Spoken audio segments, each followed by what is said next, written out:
Part of the best entertainment of 2022. Hen. I was a kid, I would look at paperback fantasy novels and dream. I was too young to read these tales of sex and violence, but those hand-painted covers, full-off dragons and swords in ancient ruins, held a promise of adventure that captivated me. It's a feeling I continued to chase when I went on my own fantasy quests in games dating back to the original Legend of Zelda. Few have been able to match my paperback-inspired imagination. They're often too restrictive or linear create that sense of freedom I craved. None have gotten as close to that feeling as Elden Ring.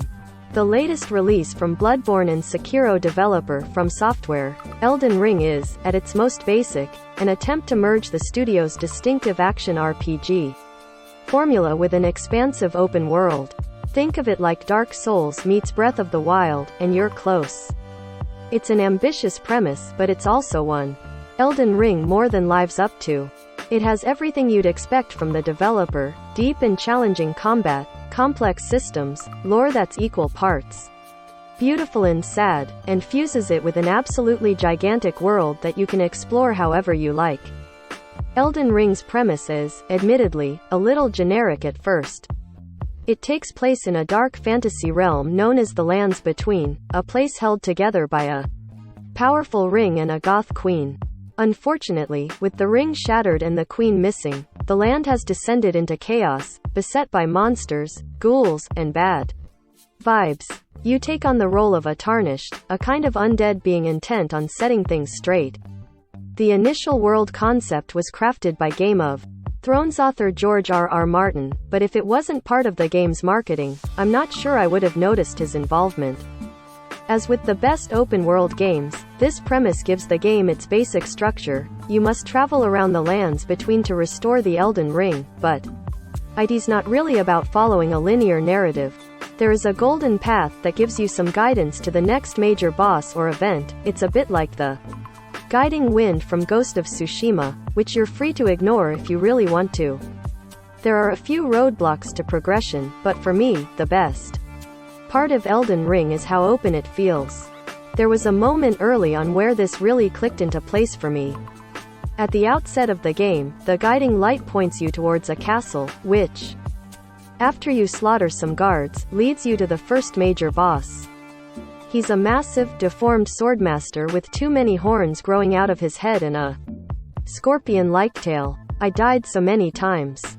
No matter what strategy I tried, I couldn't deplete even half of the big fella's health. In most games, including past titles by From Software, this would be a deal-breaker. I'd be left banging my proverbial head against a wall in order to progress.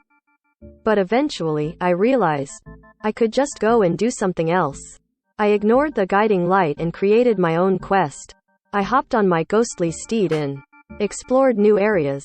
10 hours later, I returned stronger and wiser, and I beat that damn boss. The thing is, I wasn't just off grinding for experience levels and gear. I was having my own adventures. I ventured into poisonous swamps and onto hellish beaches. I invaded other castles and inched my way through underground catacombs and mines. I slayed a freaking dragon. Doing all that made my character more powerful, yes, but more importantly, it allowed me to understand the game enough to be much more comfortable in that infernal boss battle. What makes this all work is the world that From Software has created. It is both absolutely massive and full of things to do and see. It seems kinda large at first, with a map that spans a sprawling continent, but it slowly reveals its full, more impressive scope the longer you play. More than just being huge. Though, the Lands Between is full of interesting things to discover, from the plentiful mini-bosses prowling around to the sheer range of landscapes. 1 minute, you're in a burning land with a blood-red sky. The next, you're deep underground exploring a sunken city with inexplicable stars overhead. It can be incredibly beautiful, like when a rain of golden leaves falls down in the middle of a dark night. It's become a cliché at this point, but Elden Ring really is the kind of game where you see something interesting in the background. A castle piercing the sky, a golden tree the size of a skyscraper, a giant skull carved into a mountain, and, if you're determined enough, figure out how to get there. The scale never felt intimidating to me.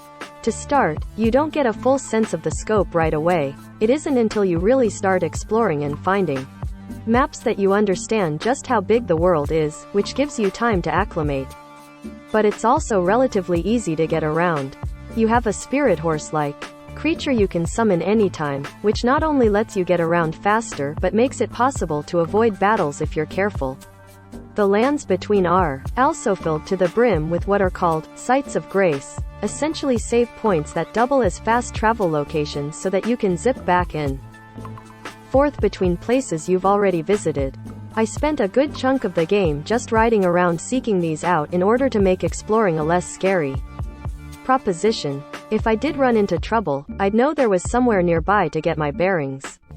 The world is also full of the kind of mournful stories that From Software is known for, making exploration part of the narrative. The few folks who will actually talk to you are all tragic figures offering small quests in exchange for a heartbreaking story in brief. My personal favorite simply offers to give you a hug whenever you want, so she can feel your warmth. Even the monsters can feel tragic. I encountered one beast that was constantly enraged because it was trapped in a metal helmet, and I stumbled upon a beach full of skeletal creatures that I eventually figured were the survivors of a shipwreck. But the game can be delightfully weird at times, too. I spent a good hour trying to solve a problem involving a talking tree. My favorite helpful spirit to summon was a giant, floating jellyfish, and I currently have a pouch full of ovaries gathered from the carcass of a land octopus. At one point, there's a quest that involves cleaning skulls off of a creature's feet. What's particularly great about a more open structure is that it doesn't get rid of what makes From Software games so beloved. Instead, it adds to it. The combat is still tense and rewarding, and the bosses are still massive and terrifying. Even after 40 hours, I'm still learning new things about how magic, crafting, and other in-game systems work. And while the freedom is wonderful, you still get that heart-pounding, almost claustrophobic feeling when you make your way through the many dungeons, casts, and catacombs. I've conquered plenty, but there always seems to be a new creature or place that I'm not quite ready for yet, which is what keeps me coming back. This is all to say that, while this is probably the most accessible game the studio has made, it's still incredibly demanding. It remains hard as hell, but now you have more options for dealing with the frustrating moments. And not only does it demand your focus and attention in a way few other games do, but now, because it's so large, it demands much of your time as well. After 40 hours of exploring, I don't think I'm even close to finishing the game. Sometimes, it feels like I'm just getting started. Elden Ring isn't a game you pop on for an hour a night. It's a game that consumes you. For me, it's becoming a lifestyle. Something I still think about when I set the controller down. I'm not sure if I'll ever beat it. And honestly, I'm not sure if I want to. I'm old enough to read those books now, but I'd rather find my own story. Elden Ring launches February 25th on the PS4, PS5, Xbox One, Xbox Series X, and PC.